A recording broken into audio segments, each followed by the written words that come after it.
Hello and welcome back to our introduction to Descartes.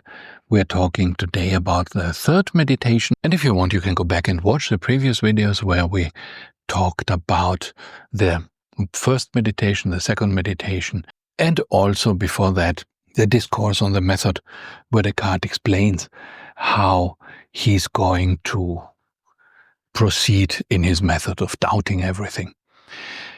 And you see that much of what he says in the first two, and actually also in the third meditation, is already in the discourse on the method which we discussed first. And this applies also to the beginning of meditation 3, where he says again that the things that I am certain of and the things that I can be most certain of are those that are most clear and distinct in my mind. And we already talked about this before. This was hugely influential, the idea of clear and distinct in the history of philosophy, because Descartes was the first to say this clearly. If something is clear and distinct in my mind, then it is true. I can rely on it. It's a reliable idea. While if something is nebulous in my mind, is not clear and distinct, then I cannot rely on it. And this was used not only by rationalists like Descartes, it was used by empiricists. Locke and Hume have similar ideas that if I have an impression in my mind from sensory input, then this is clear and distinct. While if I have a memory of, let's say eating an ice cream, this is not as clear and distinct. So it's more reliable to actually perceive the ice cream in the moment than to remember it. And this goes until the 20th century, where you have the Vienna Circle, Carnap and others saying that I can only be really certain of input that comes directly from my senses, protocol sentences, like here, now, light. This is something that's so clear and distinct that I can be certain of, while to say that the nothings, like Heidegger, for example, would say, this is not clear and distinct, and talk of God is not clear and distinct, and all these things are not clear and distinct, and therefore they must be discarded. And I should only rely in real philosophy upon ideas that are clear and distinct. So this clear and distinct of Descartes was immensely influential in the history of philosophy, and this comes again here at the beginning of Meditation 3. Descartes says, certainly, in this first knowledge there is nothing that assures me of its truth excepting the clear and distinct perception of that which I state, which would not indeed suffice to assure me that what I say is true, if it could ever happen that such a thing which I conceived so clearly and distinctly could be false.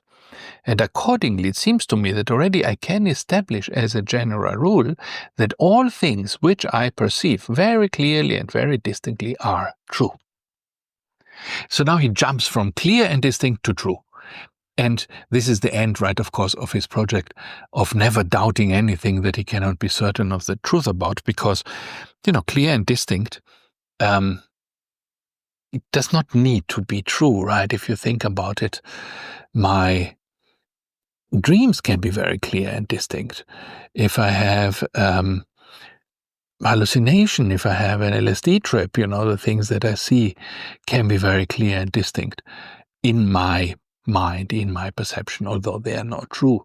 While things that may be true are not clear and distinct at all, right? For example, the existence of Australia. It is true, but I've never been there.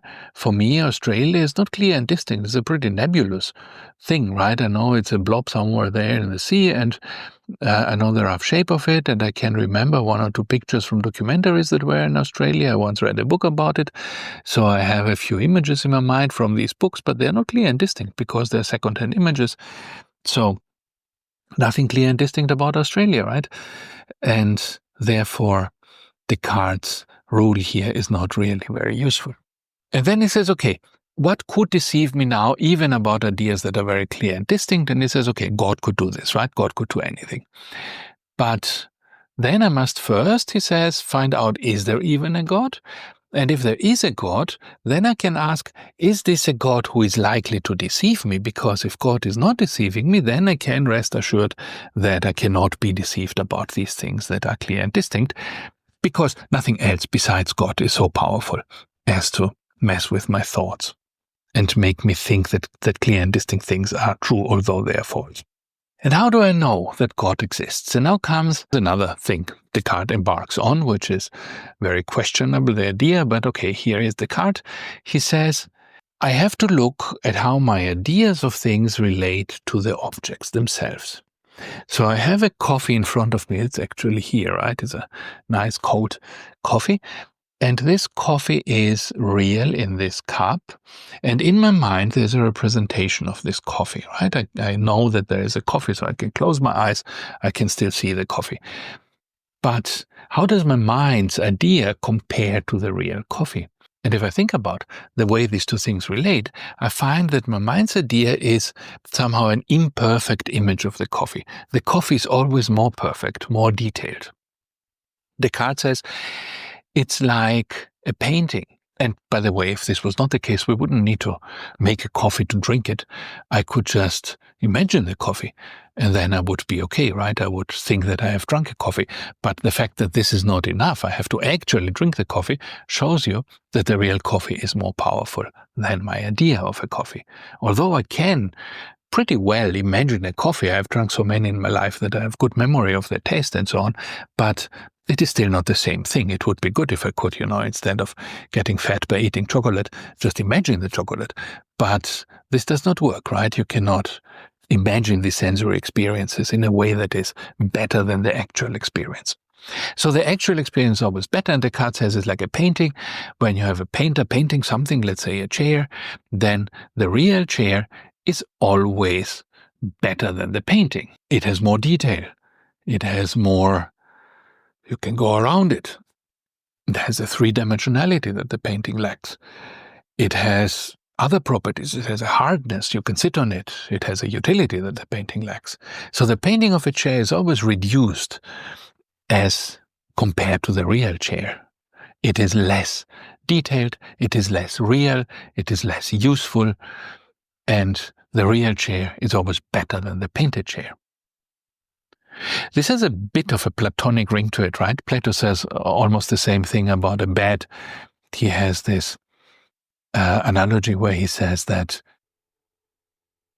when I have a real bed, the real bed is already a copy of the idea of the bed. And then when a painter, paints the bed, I have a copy of the copy, and this is why art is useless, right, according to Plato. But now, if I believe Descartes, I can continue with his argument like he does, and he says, okay, now let's think in the same way of the idea of God. And if I think of God in this way, then I can say that my mind has an idea of God, and like with the coffee and like with the chair, the real God must be more potent than my idea of God. My idea of God is only a faint copy of the real thing. It does not contain all the properties of it. My idea, for example, cannot be unlimited. It cannot be endless in power, because I cannot imagine unlimited things in my brain, because my brain is limited, right? My imagination is limited. So something as big and unlimited and all-powerful as God doesn't even fit into my brain, right? So the real God must be even better. And if this is the case, then I can ask, okay, how did my brain even start having an idea like that? Could I have an idea of a chair if a chair never existed? Could I have an idea of a coffee if a coffee never existed? No. In order to form the idea of a coffee, I must have had the coffee first, and then I copy some of the properties imperfectly into my idea. In order to have an idea of a camera, I must have a camera in front of me, and then my brain will form an idea inside me of this camera. And the same is true with God. If my brain contains, Descartes says, an idea of God that is imperfect but points to a much more potent and perfect thing outside, then this outside thing must exist because it has caused this idea. Otherwise, how would my brain create an idea like that? And let me read you this passage where he says this. Hence there remains only the idea of God, concerning which we must consider whether it is something which cannot have proceeded from me, myself. By the name God I understand a substance that is infinite, independent, all-knowing, all-powerful, and by which I myself and everything else, if anything else does exist, have been created. Now all these characteristics are such that the more diligently I attend to them, the less they do appear capable of proceeding from me alone, because I add, my mind is not that powerful. Hence, from what has been already said, we must conclude that God necessarily exists. And now it's not only that God exists necessarily, according to Descartes, but also that God is not a deceiver. And we know this because God is all good and all powerful. And why would a being that is all good and all powerful go out of its way to deceive me? And so Descartes says God possesses indeed all these supreme perfections of which our mind may indeed have some idea, but without understanding them all, who God is liable to no errors of defect, and who has none of all those marks which denote imperfection. From this it is manifest that he cannot be a deceiver, since the light of nature teaches us that fraud and deception necessarily proceed from some defect. So, if God was bad, or if God was a deceiver, then he would be worse than if he was not a deceiver, because badness, the wish to deceive, come from a moral defect, and since God does not have any moral defects, he must be perfect and not a deceiver. And if God is not a deceiver, and God is the only one who can deceive me about those things which are clear and distinct in my mind, it follows that I cannot be deceived about what is clear and distinct in my mind. It follows that the world that I perceive clearly and distinctly is as I perceive it clearly and distinctly, and I'm not being deceived. And so this is the end of this doubt, this whole episode of doubt. We start with the doubt, we start with the idea that I cannot trust anything, then we ask, okay, what can I trust? First thing I find out, I can trust that I exist. Second, I can trust my other mental states. They also prove to me that I exist, but I can be mistaken about anything else. Who can make me be mistaken about anything else? Only God. And then, how do I know that God does not deceive me? Because God first exists, because I cannot make up such an idea, which is endless, in my mind, which is not endless. And so after God exists, if I admit that he is perfect, which he must be by definition because he is God, then he cannot have any negative qualities, and because he cannot have any negative qualities, he cannot be a deceiver. If he is not a deceiver, this guarantees that my view of the world is correct. And in this way, he cheats his way out of the radical doubt, right? Into a situation of certainty now that God guarantees that the world is as we perceive it. And this is not a good move, right? Because you can find all sorts of counter-arguments to this, of course. And this ends Descartes' project. There is more in his philosophy that's interesting. There is more in his philosophy that was very substantial for the future. But this argument really does not work. And so this is why later Spinoza, Leibniz, Hume, Locke, none of them actually adopted this argument, but they tried to find other reasons to argue that our senses are reliable or not reliable and why we can trust them or not. This was it about Meditation 3. Go here, watch the next video where we talk about Meditation 4.